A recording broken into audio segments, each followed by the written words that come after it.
शाला दर्पण पर छात्रवृत्ति के फॉर्म भरना प्रारंभ हो चुके हैं। इस वर्ष से पोस्ट मैट्रिक छात्रवृत्ति के जो आवेदन हैं वो भी आपको शाला दर्पण पर ही पूरे करने हैं। पहले प्री मैट्रिक छात्रवृत्ति ही शाला दर्पण से भरी जाती थी, लेकिन इस बार से प्री मैट्रिक और पोस्ट मैट्रिक छात्रवृत्ति दोनों ही शाला दर्पण से ही आपको आवेदन करने हैं। बच्चों से आवेदन प्राप्त करके आपको शाला दर्पण पर इन दोनों ही प्रकार की छात्रवृत्तियों के लिए आवेदन करना है। छात्रवृत्ति आवेदन करने के लिए आपको सबसे पहले शाला दर्पण में लॉगिन करना है। उसके बाद यहाँ योजनाएं, इस पर क्लिक करें, छात्रवृत्ति पर क्लिक करें। छात्रवृत्ति पर क्लिक करने के बाद में आपको यहाँ स्टूडेंट स्कॉलरशिप सेशन नज़र आ जाएगा, उस पर क्लिक करें। यहाँ गो टू स्कॉलरशिप पोर्टल, इस पर क्लिक करें। इस पर क्लिक करने के बाद में आपको यहाँ पर ये पेज दिखाई देगा। इस पेज में आपको यहाँ लेफ़्ट हैंड साइड में जो बहुत सारे ऑप्शन दिए गए हैं, इन ऑप्शन में से आपको सबसे पहला जो काम करना है वो आपको आइडेंटिफिकेशन का काम करना है। तो यहाँ आइडेंटिफिकेशन पर क्लिक करें। इस पर क्लिक करने के बाद में आपको यहाँ पे सेशन मिल जाएगा। क्लास चूज़ करनी है जिसके लिए आप आइडेंटिफिकेशन करना चाहते हैं, उसका सेक्शन लें और उसके बाद में यहाँ शो स्टूडेंट्स पर क्लिक करें। इस पर क्लिक करने के बाद में आपको यहाँ उस क्लास के सारे स्टूडेंट्स नज़र आ जाएंगे, जिसमें आपको यहाँ पे लेफ़्ट हैंड की तरफ जो है इस बटन पर क्लिक करेंगे तो यहाँ पे 3 ऑप्शन दिए जाएंगे। छात्रवृत्ति के लिए पात्र, छात्रवृत्ति के लिए अपात्र और छात्रवृत्ति के लिए आवेदन नहीं करना चाहता। तो सभी बच्चों के लिए आपको इन तीनों ऑप्शन में से कोई ना कोई एक ऑप्शन चूज़ करके तैयार रहना है। तो जैसे छात्रवृत्ति के लिए पात्र, छात्रवृत्ति के लिए अपात्र, आवेदन नहीं करना चाहते, सभी बच्चों की प्रक्रिया करें। ये सभी बच्चों को जब आप ये तीनों ऑप्शन में से ऑप्शन दे देंगे तो उसके बाद में आपको यहाँ पे नीचे की तरफ कुछ ऑप्शन मिलेंगे। स्क्रीन को नीचे खिसकाएंगे तो यहाँ पे दिया गया है ट्रांसफ़र फॉर अलॉटमेंट। तो जिन बच्चों को आपने पात्र अपात्र आवेदन नहीं करना चाहते करके ट्रांसफ़र फॉर अलॉटमेंट करेंगे तो यहाँ आपको ये सूचना मिलेगी। इसको क्लोज़ कर दें और वो बच्चे जिनको आपने ट्रांसफ़र फॉर अलॉटमेंट किया है वो आपको नीचे की तरफ नज़र आ जाएंगे, यानी कि उनका ट्रांसफ़र हो गया है अलॉटमेंट के लिए। अब अगले चरण में आपको फिल एप्लीकेशन पर क्लिक करना है। जिस क्लास के लिए आपने ट्रांसफ़र फॉर अलॉटमेंट किया था, यानी कि आइडेंटिफिकेशन का काम किया था, उसी क्लास को यहाँ चूज़ करेंगे और शो स्टूडेंट्स करेंगे। तो जिन जिन बच्चों को आपने ट्रांसफ़र फॉर अलॉटमेंट का ऑप्शन पर क्लिक करके आगे बढ़ाया था वो बच्चे यहाँ आ गए हैं। तो यहाँ पे ये बच्चे आवेदन भरने के लिए तैयार हैं। इस पर अपडेट पर क्लिक करें और यहाँ वो बच्चा जिसके लिए आप आवेदन करना चाहते हैं उसकी पूरी डिटेल आपको यहाँ मिल जाएगी। इसमें यहाँ पर आपको आधार स्टेटस, जिसमें येस और नो मिलेगा। ये आधार स्टेटस येस और नो इसलिए है क्योंकि अगर इसके पास आधार है तो आप येस पर क्लिक करें और उसका आधार नंबर भरें, और यदि नहीं है तो उसका एनरोलमेंट नंबर भरें और आप आगे बढ़ें। तो जैसे मेरे पास आधार नंबर है बच्चे का, तो भर के मैंने उसको आगे ऑथेंटिकेट आधार पर मैं क्लिक करूँगा। ये ऑथेंटिकेट करना जो है ये ऑप्शनल है, आप अगर इसको नहीं भी करेंगे तो भी कोई दिक्कत नहीं आएगी। अब नेक्स्ट नीचे की तरफ आपको यहाँ पे जनाधार भरना है। तो परिवार पहचान संख्या भरनी है, जनाधार आईडी। यहाँ जनाधार आईडी भरेंगे और यहाँ पर विद्यार्थी व्यक्तिगत पहचान संख्या, यानी जनाधार आईडी में आपको विद्यार्थी की व्यक्तिगत पहचान संख्या भी दिखाई देगी, वो आपको यहाँ भरनी है। अगर आपको किसी की व्यक्तिगत पहचान संख्या पता नहीं है तो आप यहाँ क्लिक करें और यहाँ क्लिक करते ही आपको जैसे ही आप जनाधार भरेंगे, जनाधार भरने के बाद में आपको पूरे परिवार की जो है डिटेल मिल जाएगी।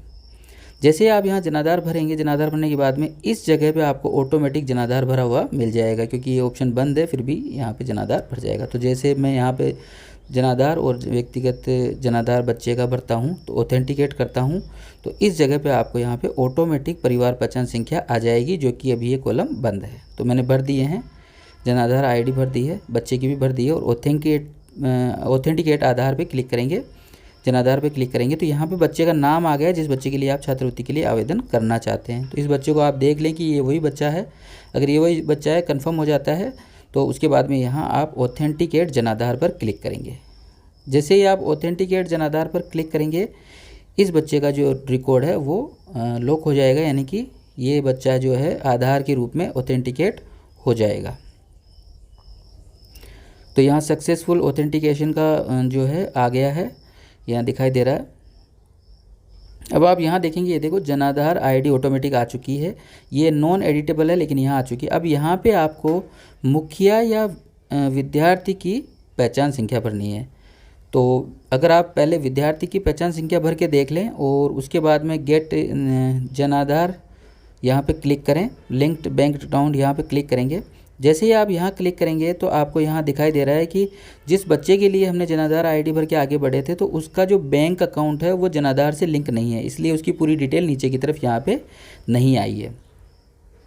तो अब हम यहाँ पर बच्चे का जनाधार हटाकर, बच्चे की व्यक्तिगत पहचान हटाकर हम यहाँ पर मुखिया की व्यक्तिगत पहचान संख्या लिखेंगे।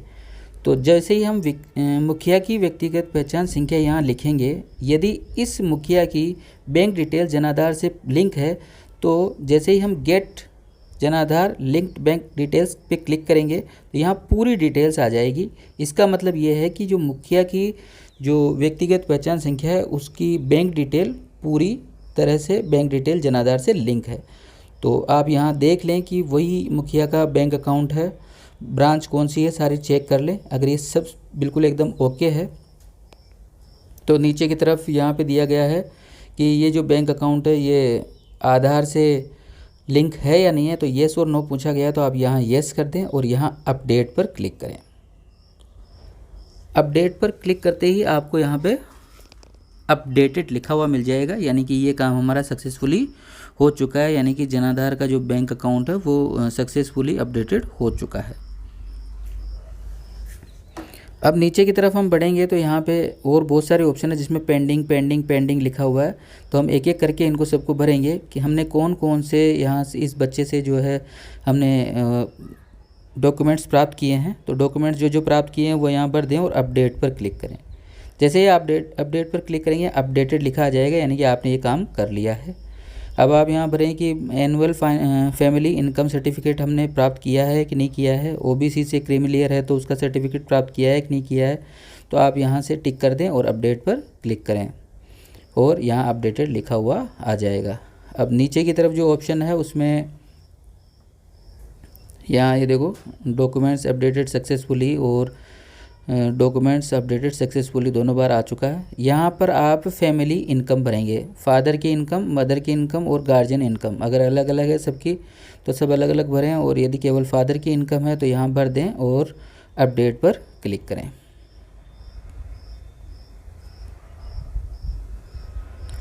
और उसके बाद देख लें, आप चेक कर लें कि सभी अपडेटेड लिखा हुआ आ गया, यानी कि सभी सारी सूचनाएं हमने भर के सभी को अपडेट कर दिया है। जैसे यहाँ एक जगह पेंडिंग लिखा हुआ है तो यहाँ पर आप राशन कार्ड नंबर भर के और यहाँ डे स्कॉलर पर क्लिक करके और अपडेट पर क्लिक करेंगे तो ये भी अपडेटेड लिखा हुआ आ जाएगा। तो ये भी अपडेटेड हो गया है। तो सभी जो सूचनाएँ हमने एक एक करके अपडेट कर ली हैं बच्चे की, और उसके बाद हम इसको बंद करेंगे, क्लोज़ कर देंगे यहाँ से। तो यहाँ लिखा हुआ आ जाएगा यहाँ पे कि जिसको हमने किया है वो येस, यानी कि सभी प्रकार की सूचनाएं जो है वो अपडेट हो चुकी हैं। ये बच्चा जो है कंप्लीट रूप से फॉर्म के लिए तैयार है। अब एक एक करके सभी को यहाँ से अपडेट करेंगे तो यहाँ पे सभी जगह पे येस लिखा हुआ आ जाएगा, यानी कि हमने सारी सूचनाएं भर दी है। अब नेक्स्ट चरण में हम क्या करेंगे, यहाँ पे जो साइड में लेफ़्ट तरफ जो ऑप्शन दिए गए हैं, इसमें जो बहुत सारे ऑप्शन दिए गए हैं उसमें से हम करेंगे यहाँ पे अलॉटमेंट पर क्लिक। ये जो अलॉटमेंट, इस पर क्लिक करेंगे अलॉटमेंट पर। अलॉटमेंट पर क्लिक करते ही आपने जिस भी क्लास के लिए बच्चों को अपडेट किया है वहाँ से चेक कर लें कि आप ST SC OBC जिनके लिए भी कर रहे हैं। और जैसे ही हम आगे बढ़ेंगे तो यहाँ पे आपको उनके लिए राशि भरनी है कि इनकी स्कॉलरशिप अमाउंट कितनी है। तो इस प्रत्येक जगह पे आपको ये करके राशि भरनी है। अगर आपको ये पता नहीं है तो आप यूज़र मैनुअल पर जाकर पता कर सकते हैं कि किन बच्चों को कितनी कितनी राशि हमें यहाँ भरनी है। तो सभी के लिए भरने के बाद में हम आगे बढ़ेंगे, यहाँ सभी को भर दें और फिर उसके बाद में यहाँ करेंगे अलॉट अमाउंट। और जैसे हम ये करेंगे तो ये नेक्स्ट स्क्रीन आज आपके सामने आ जाएगी और फिर यहाँ फाइनल लॉक या एप्लीकेशन करेंगे। तो यहाँ फाइनल लॉक एप्लीकेशन पर क्लिक करते ही आपके सामने ये विंडो खुलेगी। इसमें आपको यहाँ पर OTP मिलेगा, शाला दर्पण प्रभारी और प्रिंसिपल दोनों के OTP मिलेंगे। तो आप चूज़ कर लें कि किस में OTP प्राप्त करना चाहते हैं और उसके बाद हाँ पर क्लिक करें और उसके बाद में आपको जो OTP प्राप्त होता है वो OTP आप भरें। OTP भरने के बाद आप सबमिट पर क्लिक करेंगे तो आप यहाँ OTP भरें। ये मैंने अपना OTP भर दिया है। OTP भरने के बाद आप सबमिट पर क्लिक करें। सबमिट पर क्लिक करने के बाद में आपको जो आपने जिस छात्रवृत्ति को लॉक किया है जिस कैटेगरी के लिए वो लॉक हो जाएंगे। यहाँ पे अनलॉक का ऑप्शन भी आपको मिलेगा, ये अनलॉक करके आप एडिट भी कर सकते हैं। जब तक छात्रवृत्ति की अंतिम डेट है तब तक आप इसको अनलॉक कर सकते हैं।